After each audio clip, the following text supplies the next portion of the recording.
বরাকবালির প্রায় প্রতিটা পরিবারে এমন একজন আছেন যারা কাজের জন্য বাইরে থাকে। এত কিছু টাকার পরও মানুষ কেন বাইরে যায়? হ্যালো এভরিওয়ান, আপনারা যদি আপনাদের আশেপাশে চোখ ঘুরান তাহলে দেখতে পারেন বরাকবালির প্রায় প্রতিটা পরিবারে এমন একজন আছেন যারা কাজের জন্য বাইরে থাকে।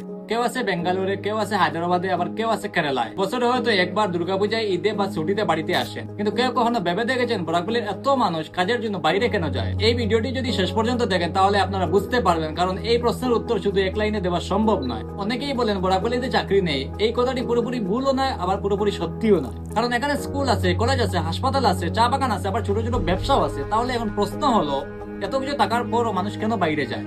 এটা যদি বুঝার হয় তাহলে আপনি একটি বিষয়ে লক্ষ্য করুন। ধরুন আপনার পড়াশোনা শেষ হয়ে গিয়েছে, আপনি এখন চাকরি খুঁজছেন, কিন্তু আশেপাশে আপনার পছন্দের কাজই যদি না থাকে তাহলে আপনি এখন কি করবেন?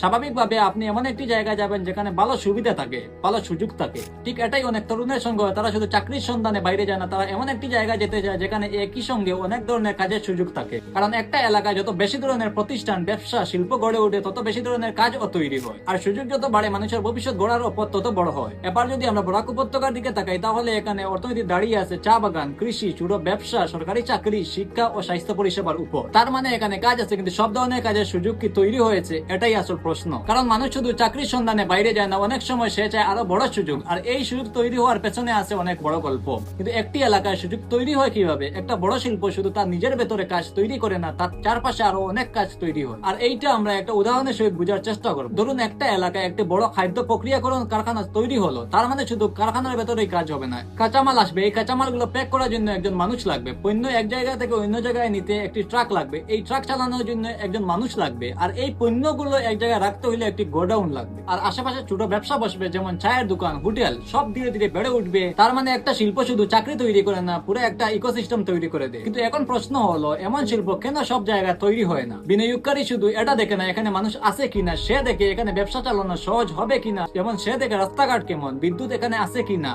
পণ্য সহজে বাজারে পৌঁছাবে কিনা। এই সব মিলিয়েই তারা সিদ্ধান্ত নেয়। কারণ শিল্প শুধু তৈরি করলেও হয় না, এটাকে চালাতেও হয়। আর যদি যোগাযোগ ব্যবস্থা দুর্বল হয় তাহলে সেখানে বড় কোম্পানি আসতে দ্বিধা করে। মানে সমস্যাটা শুধু একটা কারণেই হয় না, এটা অনেক ছোট ছোট কারণেই হয়। তাহলে এখন প্রশ্ন হলো, এই পরিস্থিতি কি বদলানো সম্ভব? এই পরিস্থিতির একটা বড় ফল হলো অনেক তরুণ পড়াশোনা বা কাজের জন্য বাইরে চলে যায়। তারা ভাবে বাইরে গেলে সুযোগ বেশি হবে, নতুন অভিজ্ঞতা পাওয়া যাবে, সাথে তাদের ভবিষ্যৎও ভালো হবে। কিন্তু অনেক সময় দেখা যায় তাদের বড় অংশ আর ফিরে আসে না। তার মানে এই নয় যে বাইরে যাওয়া খারাপ, সমস্যা তখন হয় যখন নিজের এলাকায় ফিরে আসার মতো সুযোগ কম থাকে। তাহলে এখন সমাধান কি? সমস্যা শুধু একদিকে নেই, অনেক দিকে আছে। শিল্প, ছোট ব্যবসা, ইনফ্রাস্ট্রাকচার, স্কিল ডেভেলপমেন্ট আর ভালো কানেক্টিভিটি, এইসব মিলিয়ে একটি নয়া সুযোগ তৈরি করা হয়। কারণ যখন একটা এলাকায় কাজের ধরন বাড়ে তখন মানুষ শুধু চাকরি দেখে না, সে দেখে সেখানে ভালো ভবিষ্যৎ গড়ে তোলা। আর তখন বাইরে যাওয়া বাধ্যতামূলক নয়, সেটা একটা চয়েস হয়ে যায়। তাহলে এখন প্রশ্ন হলো, বরাকবালির ভবিষ্যৎ শুধু বাইরে যাওয়ার উপর নির্ভর করবে নাকি এখানে নতুন সুযোগ তৈরি করার উপর? কমেন্টে অবশ্যই মতামত জানাবেন।